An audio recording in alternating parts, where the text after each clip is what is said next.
Hello guys, welcome back. बहुत बहुत स्वागत है। एचडीएफसी परिवर्तन का जो स्कॉलरशिप का फॉर्म है उसके बारे में तमाम पूरी जानकारी आज मैं बताने वाला हूं। तो यहाँ पर देखेंगे बडी फोर स्टडी, ये आपका प्लेटफॉर्म रहता है। यहाँ से सारी स्कॉलरशिप संचालित की जाती है। यहाँ पर देखेंगे अगर आप ग्रेजुएशन कोर्स करना चाहते हैं तो ग्रेजुएशन कोर्स के लिए आप यहाँ पर अप्लाई कर सकते हैं। और अगर आप पोस्ट ग्रेजुएशन कोर्स करना चाहते हैं तो उसके लिए भी आप अप्लाई कर सकते हैं। जो भी आपका कोर्स है, यहाँ पर ग्रेजुएशन के लिए 30,000 और पोस्ट ग्रेजुएशन के लिए 35,000 रुपए तक की स्कॉलरशिप आपको दी जाती है।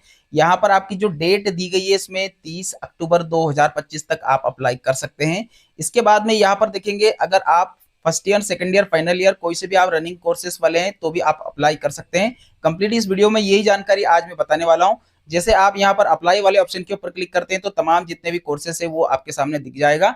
स्टार्ट एप्लीकेशन करने के ऊपर जैसे आप यहाँ पर क्लिक करते हैं ना इसके ऊपर, तो आपके सामने एक नया विंडो ओपन हो जाएगा। यहाँ पर देखेंगे आपके पास आईडी क्रिएट करना रहता है, तो आईडी क्रिएट वाले ऑप्शन के ऊपर आपको क्लिक कर देना है।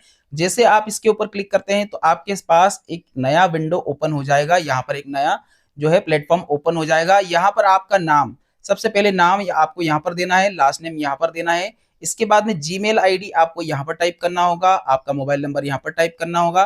पासवर्ड बनाना रहेगा। पासवर्ड कैसे बनाएंगे, आपका नाम @ लगा के 1 2 3 इस प्रकार से दोनों जगह आपको यहाँ पर पासवर्ड इंटर कर देना है। इसको एग्री करेंगे। एग्री करने के बाद में जैसे आप नीचे यहाँ पर साइन अप वाले ऑप्शन के ऊपर क्लिक कर रहे हैं, तो जैसे आप यहाँ पर क्लिक करते हैं तो आपके पास एक ओटीपी आएगा।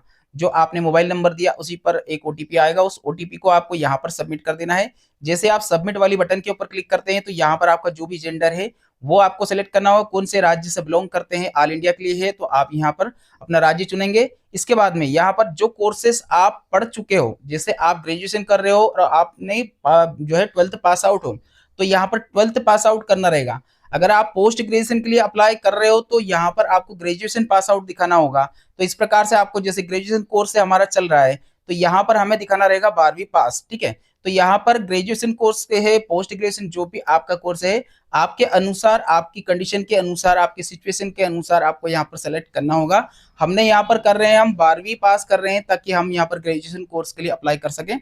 अब इसके बाद में यहाँ पर आप कौन कौन से लैंग्वेजेस को जानते हैं, हिंदी, इंग्लिश, जो भी आपके लैंग्वेजेस आप जानते हो वो आपको यहाँ पर सेलेक्ट करना होगा।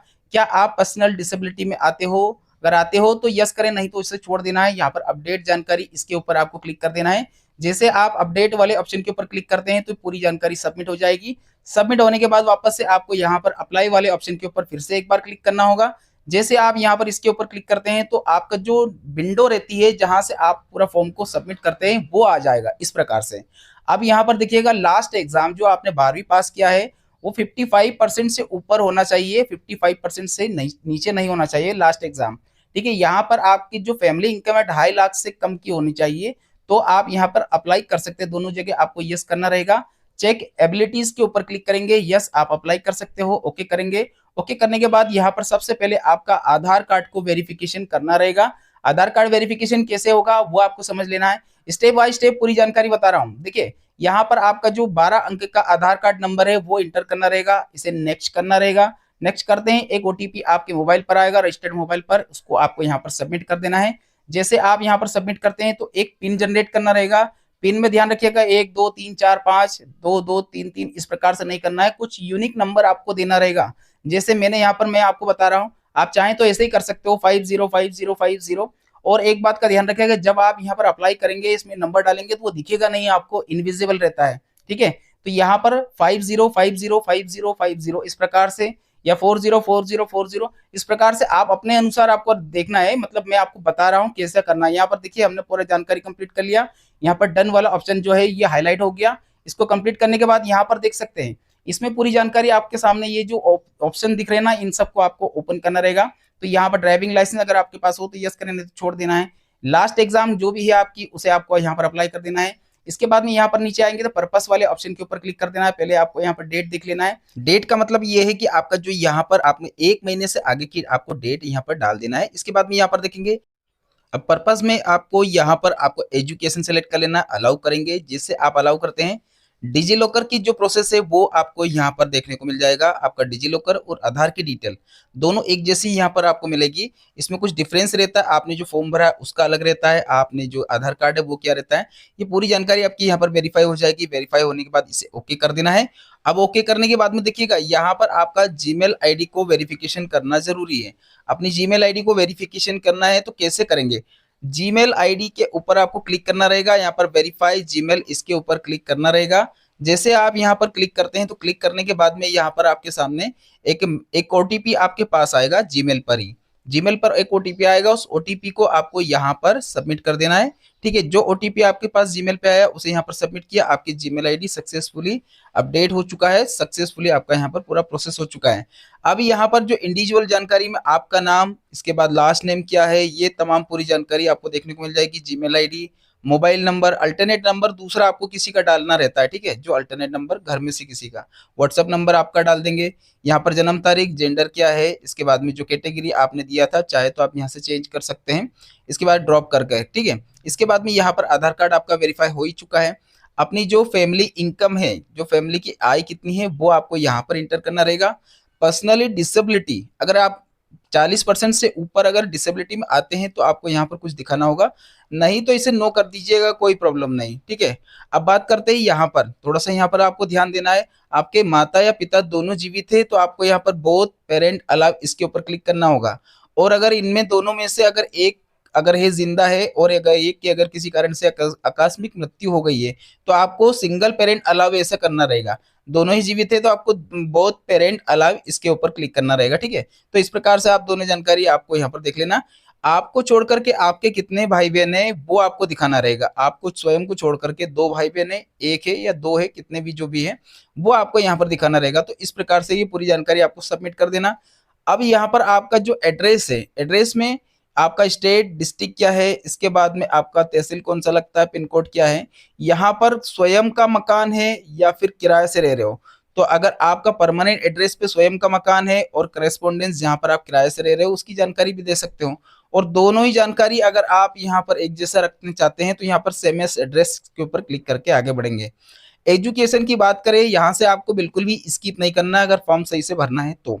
प्रेजेंट आपकी कौन सी क्लास है, मतलब प्रेजेंट आप कोर्स क्या कर रहे हो, ग्रेजुएशन, और आपका लास्ट क्या था वो आपका 12th था। अब दोनों जानकारी फिलअप करना है, ये पूरी जानकारी आपको अच्छे से समझना, बिल्कुल भी बिना स्किप किए। ठीक है, तो सबसे पहले यहाँ पर देखेंगे आपका दोनों जानकारी मैंने फिलअप कर भी दिया है।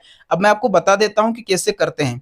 आपको सबसे पहले 12th की जानकारी के ऊपर क्लिक करना होगा। 12th में आपने 12th पास आउट किया है। ठीक है, इसके बाद में 12th का बोर्ड कौन सा है, तो यहाँ पर देखिए आपका जो 12th की जो जानकारी है ये आपको दिखाना रहता है। यहाँ पर बोर्ड कौन सा है, यहाँ पर आपका सब्जेक्ट क्या है। देखिए अगर आपका सब्जेक्ट फिजिक्स केमिस्ट्री बायोलॉजी है तो यहाँ पर आपको ड्रॉप डाउन करके ये पूरी जानकारी देना होगा।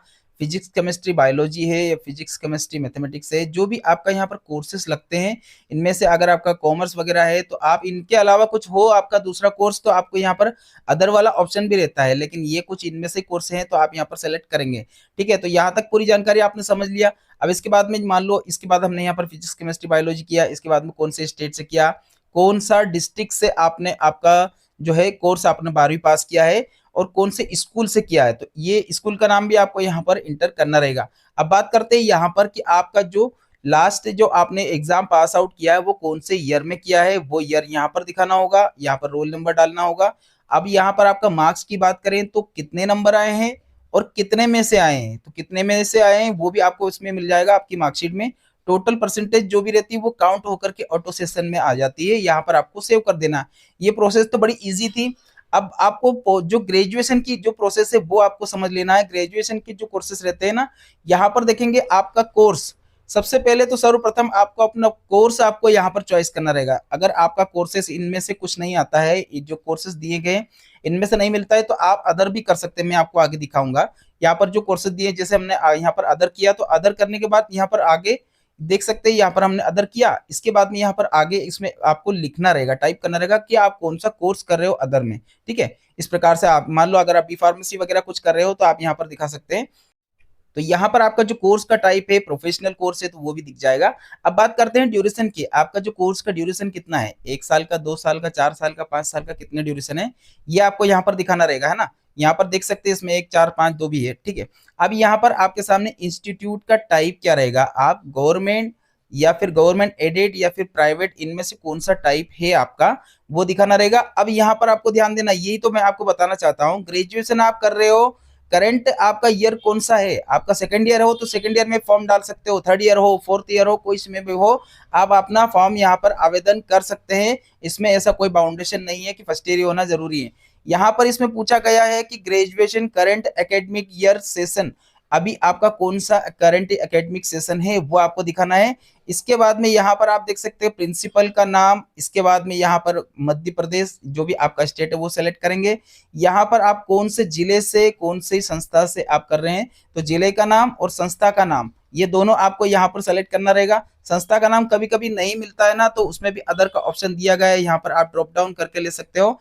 यहाँ पर इंस्टीट्यूट की जो जीमेल आईडी है वो इंटर करेंगे और यहाँ पर मोबाइल नंबर, ये दोनों चीजें आपको यहाँ पर देना रहेगा। इसके बाद में आपका जो साल भर का कितनी आपकी फीस लगती है वो फीस आपको बताना रहेगा कि आप 24 25 25 26 के जो सेशन है उसमें कितनी फीस आपको जमा करना रहता है। इसके बाद में यहाँ पर देखेंगे फुल टाइम है या फिर आपका कितने टाइम का ये कोर्सेस है, फुल टाइम में कर रहे हो या फिर पार्ट टाइम में कर रहे हो ये दिखाना रहेगा। डे स्कॉलर हो या हॉस्टल से रह रहे हो ये जानकारी भी आपको फिलअप करना रहेगा, तो ये जानकारी आपको फिलअप कर देना है। इसके बाद में यहाँ पर ग्रेजुएशन पासिंग ईयर, ग्रेजुएशन लगभग लगभग आप कब पास आउट हो गए, 2029 में हो रहे हो, 2028 में हो रहे हो, तो वो सेशन आपको यहाँ पर बताना रहेगा। लास्ट में आपको यहाँ पर सबमिट कर देना है। इसके बाद में यहाँ से आगे बढ़ेंगे तो इसमें एक और जानकारी इसमें दी गई है, फैमिली इनकम, फैमिली इनकम कितनी है, मान लो हमने 70,000 भरा था, ठीक है। इसमें माता और पिता दोनों की जानकारी आपको फिलअप करनी रहेगी। मेरे पास कंप्लीट है, मैं कंप्लीट करने के बाद आपको दिखा रहा हूँ ताकि आपको लगे नहीं ऐसा, ठीक है। यहाँ पर आपका फादर का डिटेल है, तो फादर का नाम आपको यहाँ पर टाइप करेंगे, फादर का मोबाइल नंबर, यहाँ पर जो इनकम है उनकी वो आपको यहाँ पर टाइप करना रहेगा। यहाँ पर फादर आपको सेलेक्ट करना होगा, फादर आपके कहाँ तक पढ़े लिखे हैं वो दिखाना है और क्या काम करते हैं, उनका प्रोफेशन क्या है, ये सब कंप्लीट होने के बाद इसे आपको सेव कर लेना है। एक तो हो गया आपका फादर का।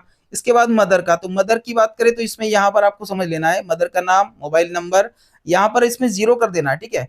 इनकम में कुछ नहीं रहता है तो यहाँ पर आप 0 कर सकते हैं। इसमें मदर यहाँ पर सेलेक्ट करेंगे, मदर कहाँ तक पढ़े लिखे हैं।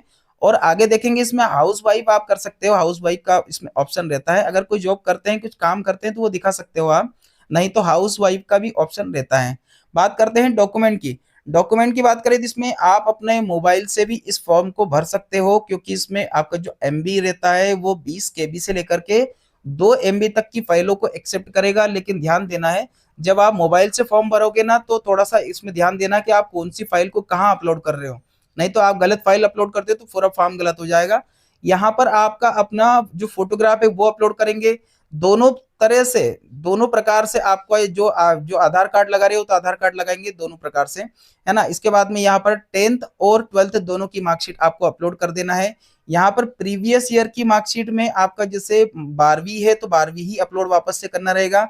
लास्ट एग्जाम की कॉलेज स्लिप एकेडमिक सेशन में आपके पास क्या है, उसका प्रूफ क्या है, वो प्रूफ आपको यहाँ पर अपलोड कर देना है, ठीक है। तो यहाँ पर अपने प्रूफ जो आपका कॉलेज से मिला है वो प्रूफ आपको लगाना रहेगा। कॉलेज की आईडी, बोनाफाइड सर्टिफिकेट आपके पास कुछ तो होगा ऐसा कि आप इस कॉलेज में पढ़ रहे हो, वहां से कुछ ना कुछ आपको साक्ष्य दिया जाता है, कुछ नहीं तो एक आपके पास वो तो रहता ही है कि हमारे पास ये कॉलेज की आईडी बनी है, वो लगा सकते हो। इनकम प्रमाण पत्र यहाँ पर आपको अपलोड कर देना है। बैंक पासबुक, बैंक पासबुक आपको यहाँ पर अपलोड करना है। और होम की पिक्चर, अपने घर के मकान की पिक्चर भी आपको अपलोड करना रहेगा कि आपकी कंडीशन आप दिखा रहे हो कि आपकी कंडीशन कितनी बुरी है, कैसा है, ये पूरी तमाम जानकारी। तो यहाँ पर उसका जो फोटो से संबंधित जानकारी अभी आपसे पूछी जाती है, आप अंदर का फोटो भी ले सकते हो, बाहर का भी ले सकते हो, ऐसा करके 2-3 फोटो करके एक पीडीएफ बना करके लगा सकते हो, नो प्रॉब्लम। तो इस प्रकार से आप अपनी कंडीशन को दिखा सकते हैं। सारी जानकारी सबमिट होने के बाद आपको यहाँ पर सेव एंड कंटिन्यू वाले ऑप्शन के ऊपर क्लिक कर देना है, तो ये जानकारी सेव हो जाएगी। अब देखिए कॉलेज का प्रेफरेंसेस आपको ऐड करने रहेगा, कोई 2 प्रेफरेंसेस, प्रोफेसर और डीन, डीन का मतलब होता है प्रिंसिपल, ठीक है। तो यहाँ पर हमने जैसे किन्हीं 2 प्रेफरेंसेस को ऐड कर रहे हैं तो उनका नाम, मोबाइल नंबर, कॉलेज का, हर कॉलेज का जो है गूगल के ऊपर ही मिल जाता है, मोबाइल नंबर भी मिल जाता है, सारी जानकारी मिल जाती है, नहीं मिलती है तो कॉलेज से ले सकते हो। प्रोफेसर का नाम, मोबाइल नंबर और यहाँ पर डीन जो भी है जिसको भी आप ऐड कर रहे हैं तो उनका मोबाइल नंबर और यहाँ पर नाम, ये दोनों चीजें डाल करके ऐड करेंगे। अब बैंक की बात करें तो बैंक में यहाँ पर बैंक का आपका नाम, account number, IFSC code, bank का जो है ब्रांच कोड, ये सारी जानकारी, आईएफएससी कोड, ये सब कंप्लीट होने के बाद आपको यहाँ पर सेव एंड कंटिन्यू करेंगे, इसको पूरी जानकारी हो जाएगी। इसके बाद में एक जानकारी, अहम जानकारी होती है योर सेल्फ। ये जानकारी भी आपको समझ लेना है कि आपको करना क्या रहेगी, ये आप अपने हिसाब से करना, मेरे हिसाब से नहीं, ठीक है। इसमें सबसे पहली कंडीशन आती है कि आप जो ये स्कॉलरशिप ले रहे हो, ये क्यों ले रहे हो, आपकी परिस्थिति को आपको दिखाना रहेगा कि मेरी परिस्थिति ऐसी वैसी है, तो ये आपको यहाँ पर टाइप करना रहेगा। इसके बाद में यहाँ पर देखेंगे कुछ ऑप्शन यहाँ पर दिए गए, ये भी आपको फॉलो करना रहता है कि जो परेशानी से आप जूझ रहे हो, जो आपने अभी तक परेशानियां झेली है, कि आपकी समस्या है, जैसे यहाँ पर आपकी फैमिली के कोई मेंबर है, उनकी जॉब चली गई है, तो उसके कारण से आपको परेशानी आई, सडनली जॉब लॉस, फैमिली, यहाँ पर मेडिकल इमरजेंसी के कारण से, इलनेस के कारण प्रॉब्लम आई, या फिर आपके यहाँ पर बाढ़ या फिर अर्थक्वेक मतलब भूकंप, या फिर इनके अलावा कोई प्राकृतिक आपदा आई हो, या फिर प्राइमरी आपका अर्निंग जो मेंबर रहते हैं, जो घर के मेंबर रहते हैं, उनमें से किसी के साथ कुछ हुआ, या फिर हेल्थ से संबंधित आपके साथ किसी प्रकार का प्रॉब्लम हुआ है, या फिर कोविड-19 से संबंधित कोई जानकारी आपके साथ कुछ गलत हुआ है, तो जो भी हुआ है इनमें से आपको कुछ सेलेक्ट करना पड़ता है। और अगर इनमें से कुछ नहीं है तो एनए कर सकते हैं। यहाँ पर इसमें दिया गया है कि माइग्रेट, आप किसी कारण से आप बहुत ज्यादा परेशान हुए हो तो कारण दिखाना होगा, कुछ नहीं है तो एनए कर दीजिए। यहाँ पर आपको एनए लिख करके आपको ये करना रहेगा, सबमिट कर देना है। इसके बाद में आगे की प्रोसेस, इसमें फिर आपसे पूछा गया है कि आपको डेली स्टडीज में, आप स्टूडेंट हो तो स्टडीज करने में आपको क्या क्या प्रॉब्लम आई है, कि मान लो आपको जो है इंटरनली आपको बहुत ज़्यादा प्रॉब्लम आई, एक्सटर्नली आपको बहुत ज़्यादा प्रॉब्लम आई, पढ़ाई करने में तकलीफ हुई, यहाँ पर शॉर्ट टर्म या फिर किसी ने आपको सपोर्ट नहीं कर पाए, यहाँ पर लॉन्ग टाइम किसी ने आपको सपोर्ट नहीं कर पाए, यहाँ पर एक्सटर्नली आपको किसी ने सपोर्ट नहीं किया, तो यहाँ पर नॉट अप्लीकेबल ये ऑप्शन भी रहते हैं यहाँ पर। अब इसमें पूछा जाता है कि जो समस्या से आप जूझ रहे हो, जो समस्या आपके साथ है, वो 2021, 22, 23, 24, 25 या इनमें से कुछ नहीं है तो एनए करेंगे, पर यहाँ पर दिखा दो तो अच्छा रहता, हमने 21 दिखा दिया है, ठीक है। यहाँ पर देखेंगे कि आपका जो है, आपकी जो समस्या जूझ रहे, इसमें गवर्नमेंट ने किसी स्कीम के द्वारा आपको सपोर्ट किया, किसी एनजीओ ने सपोर्ट किया, आपके दोस्त या किसी फैमिली वाले ने आपको सपोर्ट किया है क्या, और यहाँ पर नहीं किया किसी ने तो क्या स्वयं ने आपने अपने आप को यहाँ पर ओवन डिपेंड आपने किया है, जो भी आपकी कंडीशन बनती है वो आपको बताना रहेगा, कुछ नहीं है तो एनए कर दीजिए। यहाँ पर पूछा जाता है कि आपकी जो फॉलोइंग डिटेल रहती है, जैसे कि यहाँ पर टेम्परेली आपकी समस्या हो, आपने कोई सी एग्जाम मिस कर दी हो, या फिर आपने कोई सी अपॉर्चुनिटी यूज मिस कर दिया हो, या फिर आपका जो है कोई समस्या आपके जो है एग्जाम से लेकर के, आप स्टूडेंट हो, आपको स्टूडेंट से लेकर कोई समस्या फेस किया हो, तो ये आपको यहाँ पर दिखाना होगा। अगर यहाँ पर कुछ नहीं है तो एनए नीचे आपको यहाँ पर एनए भी आपको टाइप करना रहेगा। इसके बाद में यहाँ पर पूछा जाता है कि क्या आपको मेडिकल से संबंधित कोई प्रॉब्लम आपकी फैमिली में, आपके घर में किसी को आया है, तो वो भी आपको दिखाना रहता है। अगर कुछ नहीं है तो इसे नो कर दीजिएगा, कोई प्रॉब्लम नहीं। इसके बाद में आगे बढ़ते हैं, तो यहाँ पर आपके सामने एक जानकारी और भी दिया गया है। इसमें पूछा जाता है अगर आप, जैसे ऊपर मैंने बताया था अभी आपको, इलनेस या फिर डिसेबिलिटी कुछ हो तो यस करें, नहीं तो छोड़ दें। यहाँ पर आपके सामने ये वाली जो स्कॉलरशिप जिसको आप भर रहे हैं, इसकी जानकारी आपको कहाँ से मिली है, एचडीएफसी से मिली है या फिर किसी एनजीओ से मिली है, या सोशल मीडिया, आप सोशल मीडिया करो, बेहतर रहेगा। इसके बाद में यहाँ पर देखेंगे आपका जो स्कॉलरशिप है वो आपका मेंशन किया गया है क्या, इसे नो कर दीजिएगा, इसे यस करने की जरूरत नहीं है। इसके बाद में यहाँ पर आपके सामने एक ऑप्शन और भी रहता है, वो भी आपको समझ लेना है। देखिए जानकारी मैं जो बता रहा हूँ ना, इसको सोच समझ के अच्छे से आपको भरना है। फिजिकली आपका वेरिफिकेशन करने के लिए क्या टीम आपके घर आना चाहती है तो आ सकती है क्या, बिल्कुल यस करना है, इसको नो ना करें। इसको अगर नो कर देंगे तो आपको वहीं से समझ जाएंगे वो। और कहाँ पर आएंगे वो, तो जो एड्रेस जहां पर आप बुलाना चाहते हो अपना घर कहाँ पर है, वो एड्रेस भी यहाँ पर आपको दिखाना रहता है। यहाँ पर आपके सामने ये अटेंडेंट को लेकर के एक जानकारी इसमें दी गई है कि आप उस टाइम पर वहां पर जो आप मौजूद रहोगे, ये वो जो भी है, आप इस वाले ऑप्शन को नो कर दे मेरे हिसाब से। इसके बाद में आपको यहाँ पर आप सेव एंड कंटिन्यू वाले ऑप्शन के ऊपर क्लिक कर देना है। इसके बाद में ये सारे जितने भी यहाँ पर जो ऑप्शन दिख रहे हैं ना, इन सब के ऊपर यस करना है। एक बार आपको प्रीव्यू करना रहेगा। प्रीव्यू करने के बाद में यहाँ पर जैसे आप प्रीव्यू करते हैं, अपने आधार कार्ड पर एक ओटीपी आएगा, ओटीपी के द्वारा आपको यहाँ पर आपके फॉर्म को वेरीफाई कर लेना है। वेरीफाई करने के लिए जैसे आपने यहाँ पर ओटीपी आया, ओटीपी को आपको सबमिट किया, सबमिट करने के बाद आपका जो फॉर्म है वो वेरीफाई सक्सेसफुली हो चुका है। अब जैसे आपके सामने यहाँ पर देख सकते हैं, एक बार आपके जो फॉर्म आपने भरा है ये पूरा आपके सामने डिस्प्ले होगा। अभी ये फॉर्म सबमिट नहीं हुआ है, इसको पहले आपको चेक कर लेना है कि इसमें कोई गलती तो नहीं हुई है। जितनी भी जानकारियां दी है ये पूरी कंप्लीट है। आप चाहें तो एडिट का ऑप्शन लेकर के सुधार कर सकते हैं, नहीं तो सबमिट करेंगे। जैसे आप सबमिट वाली बटन के ऊपर क्लिक करते हैं, your application has been successfully, ये सक्सेसफुली यहाँ पर आपका फॉर्म सबमिट हो गया है। तो आज के लिए दोस्तों इतना ही। वीडियो अच्छा लगे तो एक लाइक करके चैनल को सब्सक्राइब करें, वीडियो को लाइक करें। धन्यवाद आप सभी का वीडियो देखने के लिए। आपका दिन शुभ रहे। जय हिंद।